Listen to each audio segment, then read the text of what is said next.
Hi dears, എല്ലാവർക്കും തിരുവോണത്തിന് ആശംസകൾ. പിന്നെ തിരുവോണമായിട്ട് നമുക്കൊരു ചെറിയൊരു ഓണത്തിൻ്റെ ഓർഡർ ഉണ്ടായിരുന്നു. ഒരു 10 പേർക്കുള്ള സദ്യൻ്റെ ഓർഡർ ആയിരുന്നു ഉണ്ടായിരുന്നത്.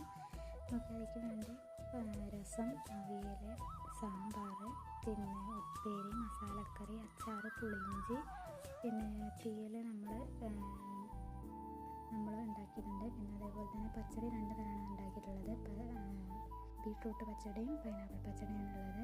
പിന്നെ വറുത്തപ്പേരി, ശർക്കരപ്പേരി, പിന്നെ ഇതിൻ്റെ കൂടെ നമ്മൾ വാഴയിലയും അതുപോലെ തന്നെ അതിന് സെർവ് ചെയ്യാനുള്ള സ്പൂണ്, കയ്യിൽ തുടങ്ങിയ സാധനങ്ങൾ നമ്മളിതിൻ്റെ കൂടെ വെക്കുന്നുണ്ട്. എല്ലാം റെഡിയായ ശേഷം നമ്മളിത് വണ്ടിയിലേക്ക് എടുത്ത് വെക്കുന്നുണ്ട്. അച്ഛനും അനിയനും തന്നെയാണ് ഇത് കൊണ്ടു കൊടുക്കുന്നത്. അവരുടെ കൂടെ ഇരിക്കുന്നത്. അപ്പോൾ വീഡിയോ എല്ലാവർക്കും ഇഷ്ടപ്പെട്ടു എന്ന് കരുതുന്നു. എല്ലാവർക്കും ഒരിക്കൽ കൂടി ഹൃദയം നിറഞ്ഞ ഓണാശംസകൾ.